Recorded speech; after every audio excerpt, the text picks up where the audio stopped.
এক মাদ্রাসায় লেখাপড়া করতাম, ওই এলাকায় একজন চোর ছিল। আমরা তখন মাদ্রাসার ছাত্র, একদিনে 2টা মেয়ের বিয়ে দিয়ে দিছে। একদিনে 2 মেয়ের বিয়ে, এক খরচে সব পার। 2 মাই করে আসলে 2 দিকে 2 কন্যাকে নিয়ে চলে গেল। ও মুসলমান ভাই ভাই, বাবা মেয়ের বাড়িতে চলে গেছে। বাবা মেয়ের বাড়িতে চলে গেছে। যাওয়ার পর ওই মেয়ের বাড়িতে মেয়ে আপুস রান্না বান্না করছে, সম্মান করছে, করে বাবারে ঘুমাইতে দিছে ভালো করে। মেয়ে জামাই চিন্তা করলো বাবা তো সব সময় আসবে না, কথা বলেন ঠিক কিনা? বাবা তো সব সময় আসবে না, আমরা কাছের ঘরে বা অন্য ঘরে কোনো ঘরে থাকি, আর বাবা আমাদের বেডরুমের মধ্যে আজকে থাক। বাবাকে বেডরুমের মধ্যে দিছে। কিন্তু মুসলমান যে যেমন তার কথাবার্তাও তেমন, তার আচরণও তেমন, যে যেমন তার ধারণাও তেমন, যে যেমন তার লক্ষণটাও তেমন। চোর খালি দেখে বক্সার দিকে, কথা বলেন ঠিক কিনা?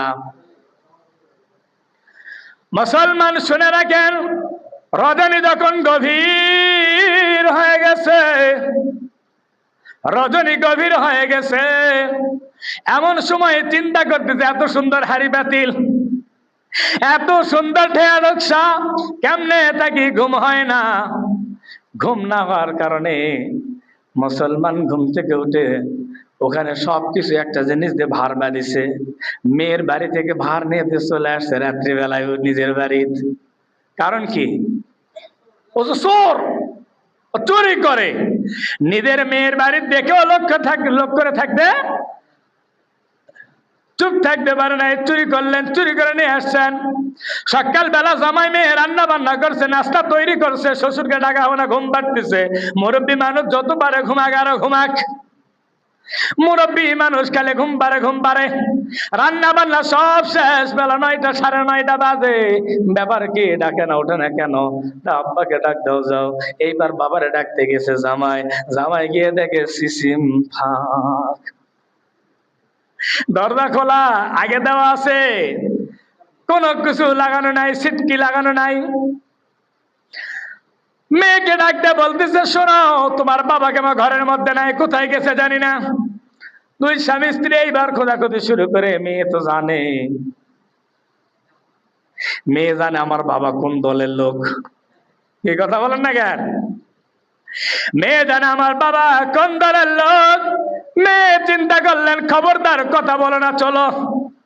বুঝতে পেরেছি ঘরের অবস্থা দেখছো নাকি, কোনো যাই জিনিস নাই, তামাক আসা কিছু নাই।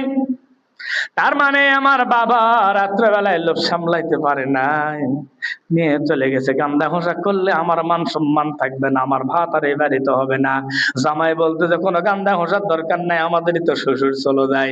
বাড়ির মধ্যে আসছে, জামাইকে দেখেই, জামাই সালাম দিছে দেখে বলতেছে, বাবা তোমাদের আবার আক্কেলহীন জান নাই,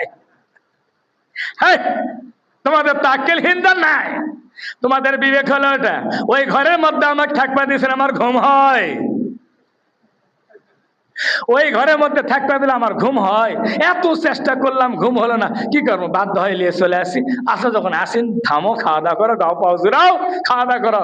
এইবার খাওয়া দাওয়া করে আপ্যায়ন করে আবার জামাইকে গাড়ি বোঝাই করে দেয়, জামাই নিয়ে চলে যায়। যে যেমন তার ধারণাটাও